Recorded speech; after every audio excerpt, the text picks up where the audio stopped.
right. Chapter 3. George begins to make the medicine. Continued. On his mother's dressing table in the bedroom, George found yet another lovely aerosol can. It was called Helga's Hair Set. Hold 12 inches away from the hair and spray lightly. He squirted the whole lot into the saucepan. He did enjoy squirting these aerosols. There was a bottle of perfume called Flowers of Turnips. It smelled of old cheese. In it went. And in too went a large round box of powder. It was called Pink Plaster. There was a powder puff on top, and he threw that in as well, for luck. He found a couple of lipsticks. He pulled the greasy red things out of their little cases and added them to the mixture. The bedroom had nothing more to offer, so George carried the enormous saucepan downstairs again, and he trotted into the laundry room, where the shelves were full of all kinds of household items. The first one he took down was a large box of super white for automatic washing machines. Dirt, it said, will disappear like magic. George didn't know whether Grandma was automatic or not, but she was certainly a dirty old woman, so she'd better have it all, he said, tipping in the whole boxful. Then there was a big tin of Waxwell floor polish.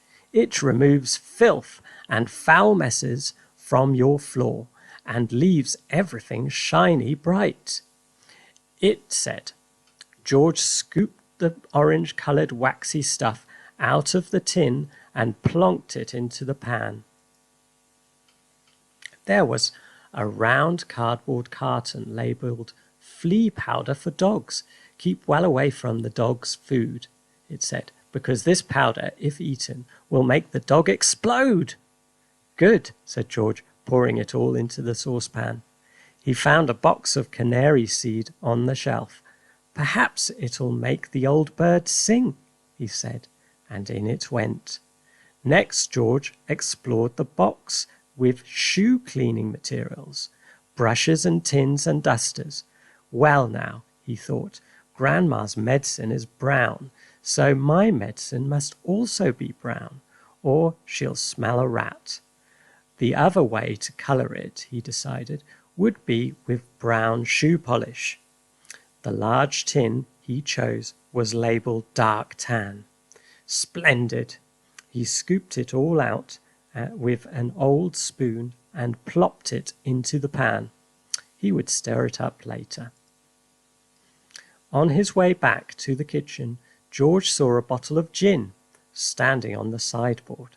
Grandma was very fond of gin. She was allowed to have a small nip of it every evening. Now he would give her a treat. He would pour in the whole bottle. He did.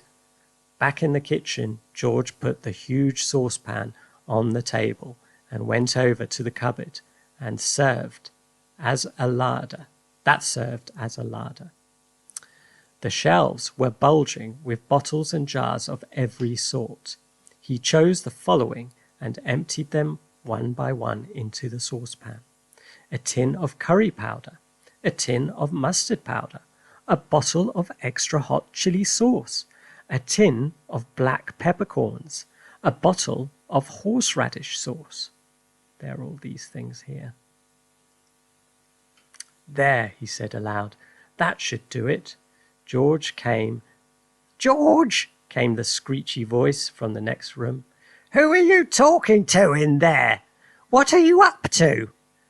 Nothing, Grandma, absolutely nothing, he called back. Is it time for my medicine yet? No, Grandma, not for about half an hour. Well, just see you don't forget it. I won't, Grandma, George answered. I promise I won't.